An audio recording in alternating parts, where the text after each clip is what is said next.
नमस्कार मित्रों, मैं सवय सिंह आपका आर के पैराडाइज एकेडमी में तहे दिल से स्वागत करता हूं। जैसा कि अपनी ऑनलाइन क्लासें अभी संचालित है, इसमें आज हम पढ़ने जा रहे हैं मौर्य साम्राज्य।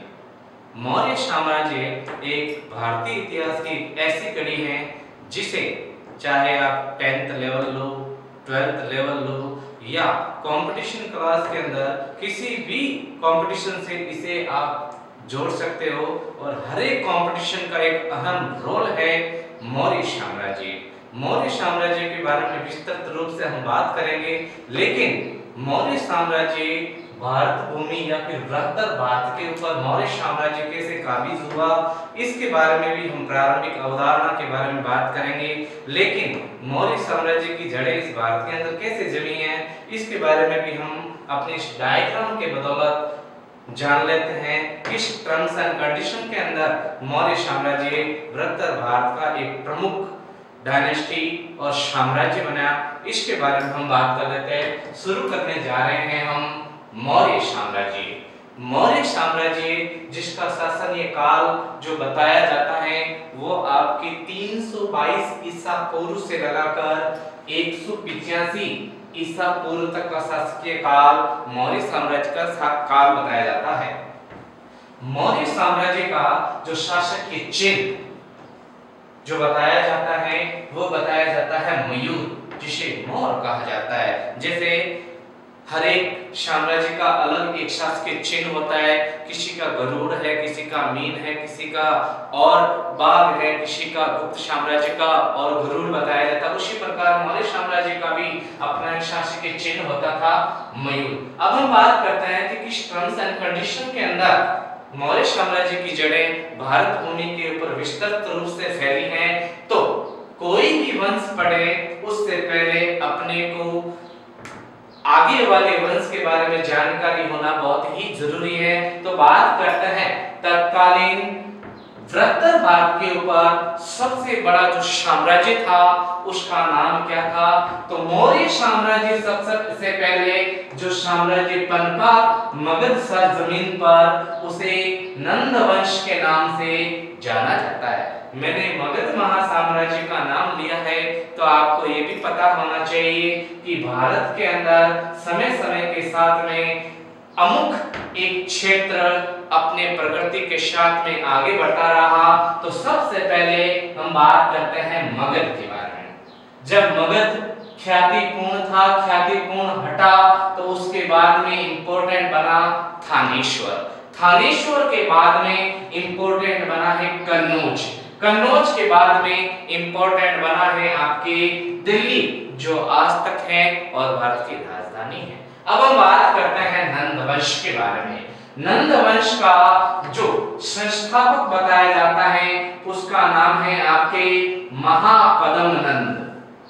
महापद्म नंद नंद वंश का संस्थापक महापद्म नंद बताया जाता है। और इसका अंतिम जो शासक बताया जाता है, अंतिम शासक बताया जाता है गणानंद। क्या नाम? गणानंद के नाम से इसको जाना जाता है। अब हम बात करते हैं कि गणानंद का शासन कैसा था, किस प्रकार से वो शासन संचालित करता था। तो अपनी आम बोलचाल के अंदर एक तथ्य निकलकर सामने आता है कि अंधेर नगरी चौपट राजा, टके सेर भाजी टके सेर खाजा, उस प्रकार का शासन करता था गणानंद। पूरी की पूरी जनता त्राहिमाम करने लगी थी इसके आतंक के कारण। क्यों? क्योंकि करे कोई भरे कोई, लेकिन गणानंद के पास में 6.25 लाख, कई इतिहासकार बात बताते हैं 6.5 लाख सैनिक थे, जिसके कारण हर एक राजा या स्थानीय कोई छोटा मोटा राजा इसके सामने सर उठाने की हिम्मत नहीं करता था। लेकिन अब हम एक और बात करनी है कि बृहत्तर भारत जो है इसके जो केंद्रीय शासन है वो किस प्रकार से मेंटेनेंस होता था। तो बता देता हूं कि ये जो बृहत्तर भारत है इसे 4 भागों में बांटा गया है। पहला भाग उत्तरा भाग, उत्तर की ओर जाने वाला जो मार्ग है उत्तरापथ कहलाता है, दक्षिण की ओर जाने वाला मार्ग दक्षिणापथ कहलाता है। उत्तरापथ की राजधानी बताई जाती है तक्षशिला, दक्षिणापथ की राजधानी बताई जाती है स्वर्णगिरी। अगर हम बात करें पश्चिमी चक्र की, तो पश्चिमी चक्र की राजधानी बताई जाती है आपके उज्जैन। और बात करें अगर पूर्वाश्ची की, तो पूर्वाश्ची की राजधानी बताई जाती है आपके पाटलिपुत्र। पाटलिपुत्र मगध का सबसे प्रतिष्ठित एक नगर हुआ करता था, जो ताम्रलिप्ति नामक एक बंदरगाह से जुड़ा है। साथ में ये भी मैं बता देता हूं आपको कि भारत का सबसे प्राचीन जो बंदरगाह था उसे भड़ौंच के नाम से जाना जाता है। भड़ौंच के नाम से जाना जाता है, इसे भ्रगकच्छ के नाम से भी जाना जाता है। बात करें पूर्व तट की ओर, तो यहाँ पर जो बंदरगाह था जहां से माल ढुलाई होता था, आयात निर्यात की जो भी व्यवस्थाएं वो संचालित होती थी, तो यहाँ नाम था इस बंदरगाह का ताम्रलिप्ति। मगध बहुत ही ख्यातिपूर्ण साम्राज्य था और मगध को अगर कोई भी शासक जीत लेता था तो समझ लो कि संपूर्ण भारत के ऊपर उसका साम्राज्य स्थापित हो जाता था। अब हम बात करते हैं कि गणानंद के अत्याचार से त्रस्त होकर जनता को किस प्रकार नया राजा मिला, किस प्रकार मौर्य साम्राज्य की नींव पड़ी है भारत भूमि के अंदर। तो अब हम बात करते हैं वृत्तर भारत की। तो वृत्तर भारत के उत्तर और पश्चिम क्षेत्र के बीच में एक जगह पड़ती है जिसे गांधार कहा जाता है। गांधार की राजधानी बताई जाती है तक्षशिला। तक्षशिला जो है एक प्रमुख विश्वविद्यालय भी हुआ करता था भारत का। पूछ ले कि भारत का सबसे प्राचीन विश्वविद्यालय कौन सा था, तो उसका नाम है तक्षशिला। सबसे प्राचीन तक्षशिला, उसके बाद में नालंदा, नालंदा के बाद में अगला जो विश्वविद्यालय प्रसिद्ध हुआ उसका नाम था विक्रमशिला। विक्रमशिला के बाद में पश्चिम चक्र के अंदर जो प्रसिद्ध विश्वविद्यालय था उसका नाम था वल्लभी, और मध्य भारत के अंदर जो प्रसिद्ध विश्वविद्यालय था उसका नाम बताया जाता है काशी। तो तक्षशिला विश्वविद्यालय का प्रसिद्ध प्रखंड जो पंडित या जो प्राचार्य हुआ करता था उसका नाम था चाणक्य।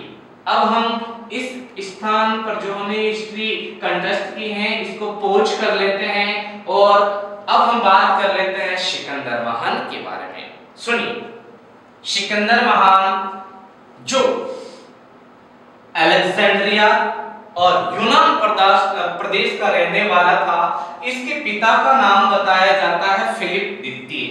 जब सिकंदर महान की एज थी 20 वर्ष, आयु 20 वर्ष थी, तो सिकंदर महान ने षड्यंत्र के तहत अपने पिता फिलिप द्वितीय की हत्या कर राजगद्दी, यूनान की राजगद्दी को हत्या लिया। इसके कारण विश्व में सबसे पहला जो पितृहंता कहलाता है उसे सिकंदर महान के नाम से जाना जाता है। 20 वर्ष की आयु में साम्राज्य स्थापित करने के बाद में इसने अफ्रीका के बहुत सारे इलाके, साथ ही यूरोप, रूस, बहुत सारे एरिया को जीतते हुए इसकी नजर पड़ी है सिंध प्रदेश।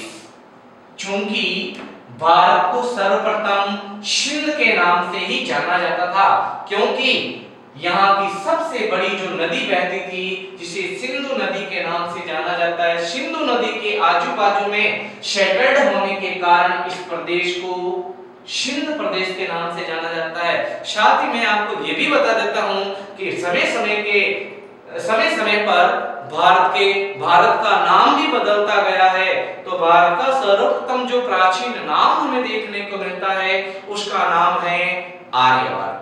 आर्यवर्त के बाद में जो भारत का नाम पड़ा उसे जम्बूद्वीप कहा गया।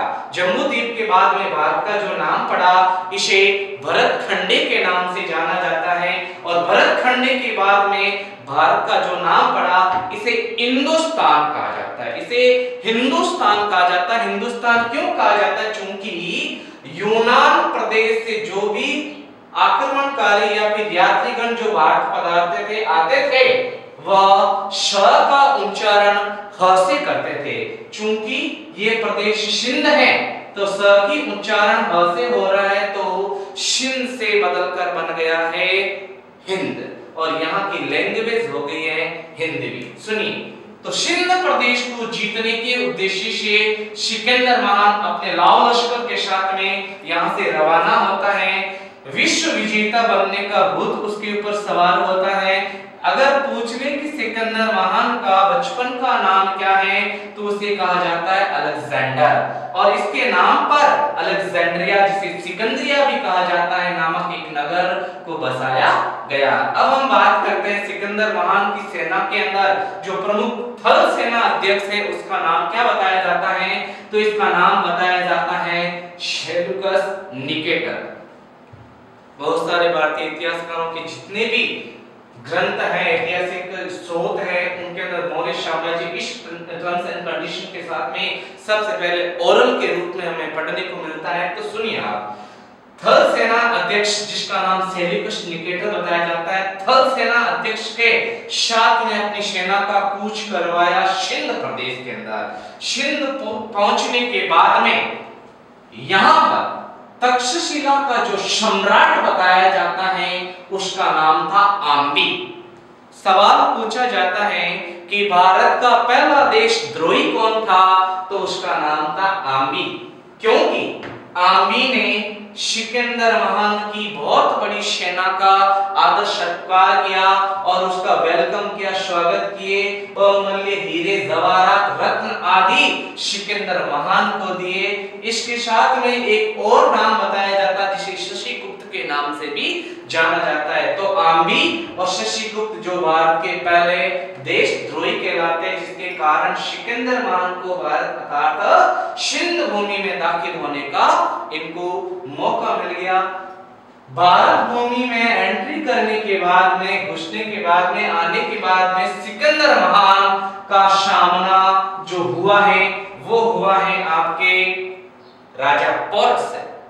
राजा पोरस का साम्राज्य स्थापित वर्तमान पाकिस्तान के अंदर जो पंजाब है, यहाँ पर एक नदी बहती है जिसका नाम है झेलम। झेलम नदी के किनारे राजा पोरस अपना शासन संचालित करता था। राजा पोरस से दो हाथ जो सिकंदर महान के हुए, उस युद्ध को झेलम नदी के युद्ध के नाम से जाना जाता है। यूनानी साहित्यों के अंदर इस युद्ध को हाइडेस्पिड के युद्ध के नाम से भी जाना जाता है। सिकंदर महान और राजा पोरस के दरमियान जो युद्ध होता है, इस युद्ध के अंदर राजा पोरस हार जाता है, पकड़ा जाता है और सिकंदर महान के पास में बंदी बनाकर लाया जाता है। तो सिकंदर महान के द्वारा उसे बताया जाता है कि बोल तेरे साथ में कैसा सलूक किया जाए।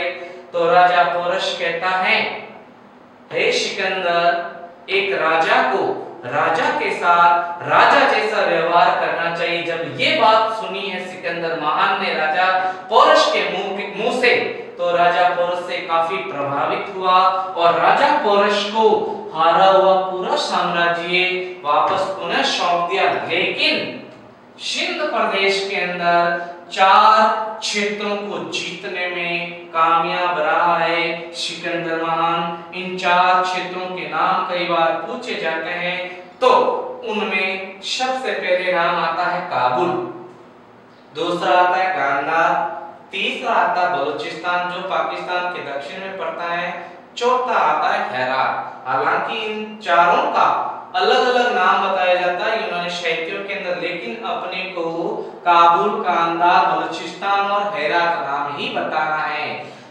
अब बात करते हैं कि सिकंदर महान की इतनी बड़ी सेना वापस विमुख क्यों हुई। जब सिकंदर महान की बहुत बड़ी सेना सिंध प्रदेश की तरफ कूच करने का समाचार सुना है चाणक्य ने, तो चाणक्य को अपना दायित्व याद आया और चाणक्य तक्षशिला से चलकर जंगल मार्ग से होता हुआ सीधा पहुंचा है आपके मगध साम्राज्य। अब मगध साम्राज्य के अंदर पहुंचा है चाणक्य।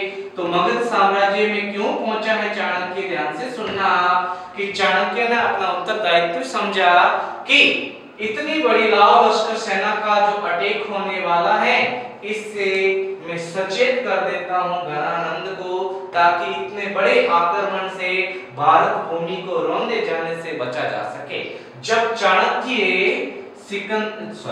चाणक्य जब मगध स्थित राज दरबार में पहुंचा है घनानंद के, तो घनानंद एनी टाइम मदमस्त नशे में चूर रहता था और एनी टाइम दरबार में नृत्य गान आदि चलता ही रहता था।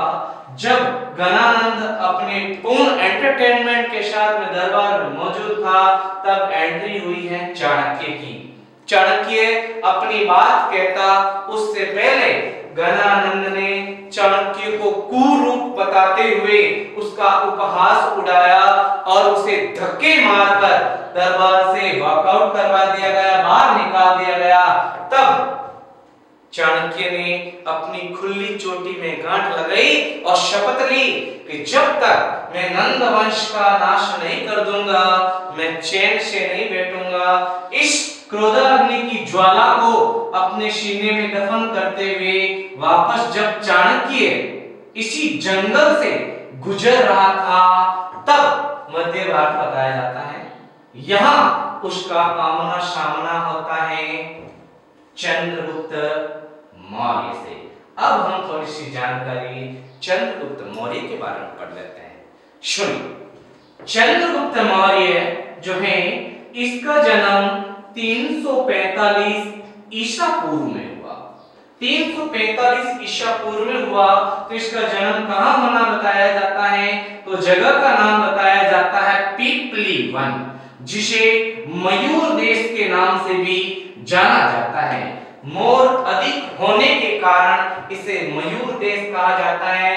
इतिहासकारों ने तथ्य लगाया है कि मौर्य साम्राज्य का नामकरण मौर्य होने के पीछे भी मोर ही बताया जाता है। सुनिए, तो जन्म के बारे में हमने बात कर ली। अब हम बात करते हैं माता। चंद्रगुप्त मौर्य की माता का नाम बताया जाता है मूरा। इतिहासकार ये भी बताते हैं कि मां का नाम मूरा होने के कारण इसे बदलकर मौर्य रखा गया, और पिता का नाम बताया जाता है नंदराज। थोड़े थोड़े समय के अंतराल के बाद में पहले पिता की मृत्यु हुई, उसके बाद में माता की मृत्यु हो गई। चंद्रगुप्त मौर्य अनाथ हो गया। जब अनाथ बालक हो गया चंद्रगुप्त मौर्य, तो इसे किशोर अवस्था से पहले जब छोटा था, तब इसे इसके मामा ने अपने पास रखा थोड़े समय तक। मामा ने लालच में आकर चंद्रगुप्त मौर्य को एक लकड़हारे को बेच दिया। जब लकड़हारे का काम निकल गया, तो लकड़हारे ने एक चरवाहे को चंद्रगुप्त मौर्य को बेच दिया। अब चरवाहा अपने भेड़ बकरियों को चराने के लिए और अन्य खरीदे हुए बालकों के साथ में चंद्रगुप्त मौर्य को जंगल भेजता है, जहां पर वो उसके मवेशी चरा सके। और इसी कंडीशन में यहां से निकलने वाला है चाणक्य। तो चंद्रगुप्त मौर्य अपने अन्य साथियों के साथ में एक गेम खेल खेल रहा होता है, जिसे राजकिल्लम कहा जाता है। राजकिल्लम के नाम से जाना जाता है।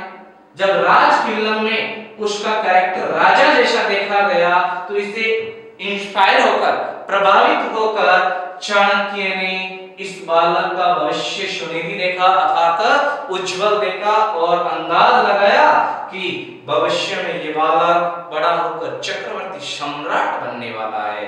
चूंकि चाणक्य ने चंद्रगुप्त मौर्य को उस चरवाहे से खरीद लिया, अपने पास रखा। तो अब हम थोड़ी सी बायोग्राफी देख लेते हैं चंद्रगुप्त मौर्य की। सुनिए, पिता का नाम बता दिया। बात करते हैं हम राज्यारोहण की। तो सबसे पहले थोड़ी सी जानकारी ये ले लेते हैं हम।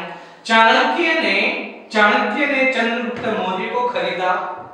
इतिहासकार कहते हैं चंद्रगुप्त मौर्य को 8 वर्षों तक अपने पास रखा। चाणक्य ने शस्त्र शास्त्र अन्य बहुत सारी विद्याओं से इसे पारंगत किया, और रेडी टू यूज करने के लिए किसके खिलाफ? घनानंद के खिलाफ आवाज, या फिर षड्यंत्र को पूरा करने के लिए चंद्रगुप्त मौर्य को खड़ा किया गया। और इतिहासकार यहाँ तक बताते हैं कि खाने में नित्य क्रम के अनुसार डेली चाणक्य चंद्रगुप्त मौर्य को थोड़ा सा विष दिया करता था कि अगर दुश्मन के हाथ लग जाए चंद्रगुप्त मौर्य और इसे खाने में जहर दे दिया जाए तो भी चंद्रगुप्त मौर्य की मृत्यु ना हो सके। अब बात करते, जब चंद्रगुप्त मौर्य किशोर अवस्था प्राप्त हुई इसे, तो गणानंद को हराने के उद्देश्य से संक्षिप्त छोटी मोटी सेना को संगठित किया और संगठित करके डायरेक्टली जाकर भिड़ गया है मगध महासाम्राज्य के सम्राट घनानंद से।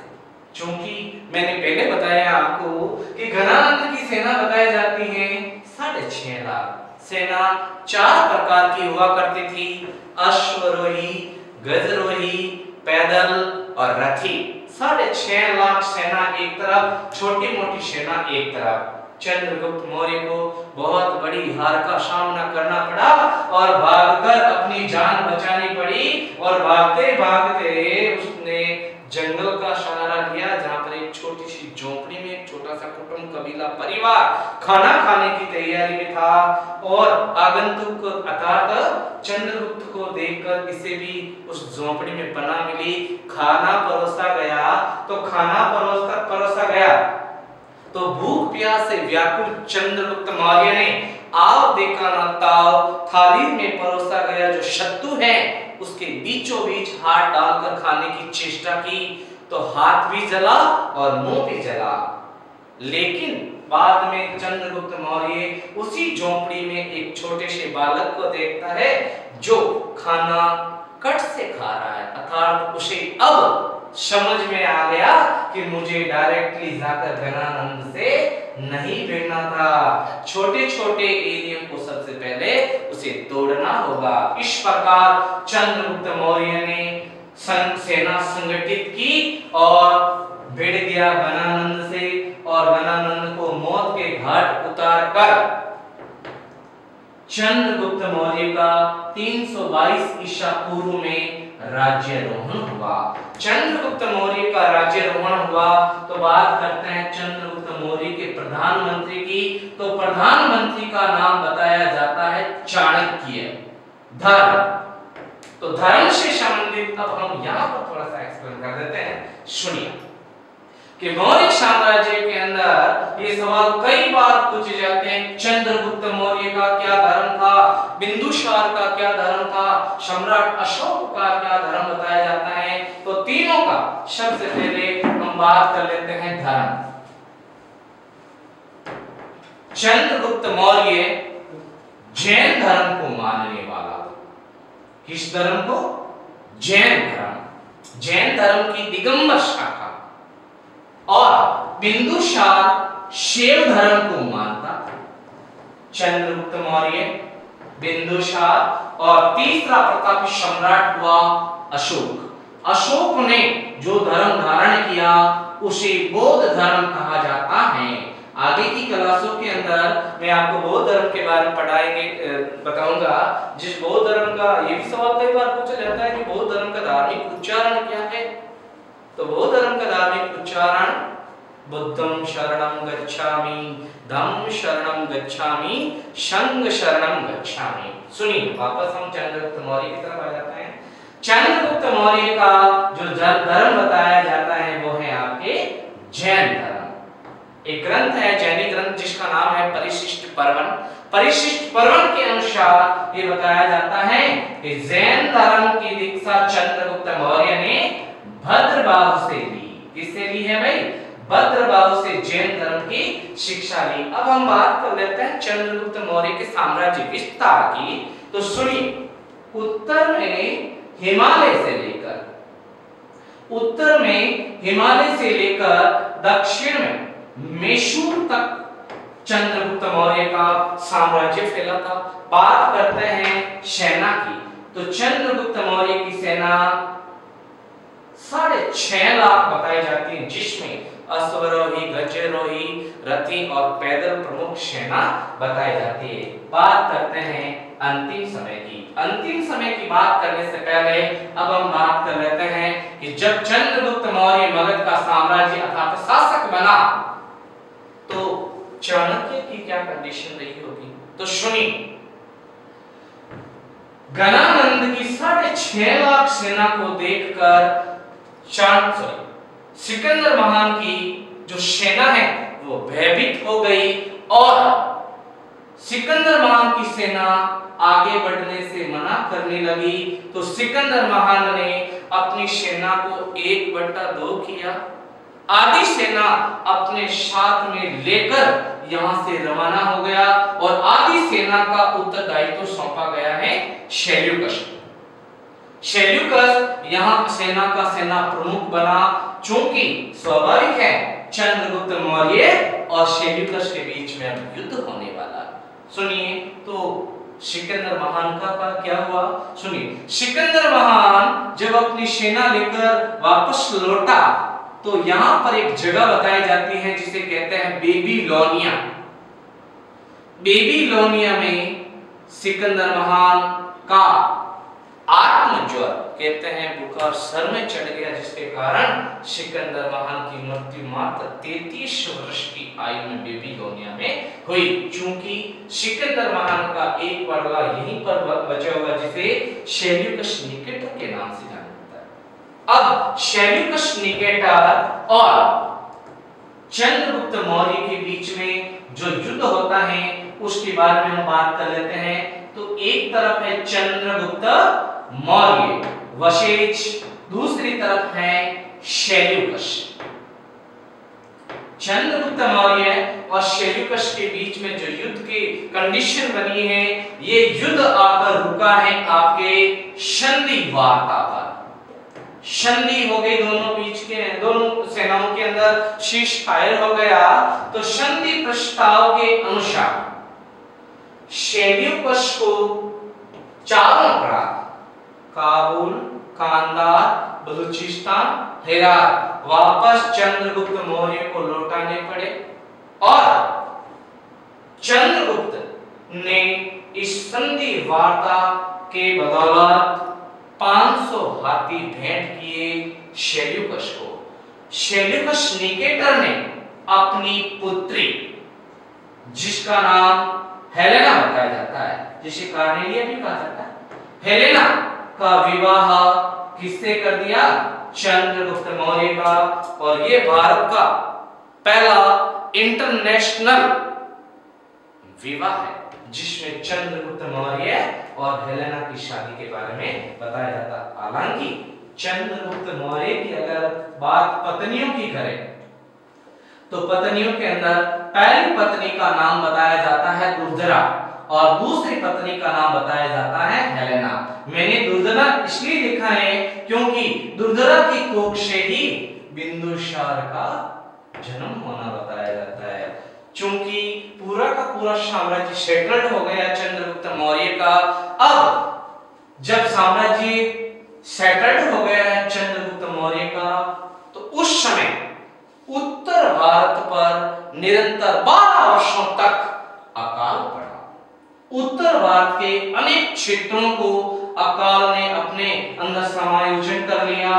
सारे लोग भूख प्यास से त्रस्त हो गए और यहाँ पर जो ये अकाल पड़ा है, इस अकाल को निरंतर जो 12 वर्षों तक पड़ा, इसे दुर्भिक्ष काल के नाम से भी जाना जाता है।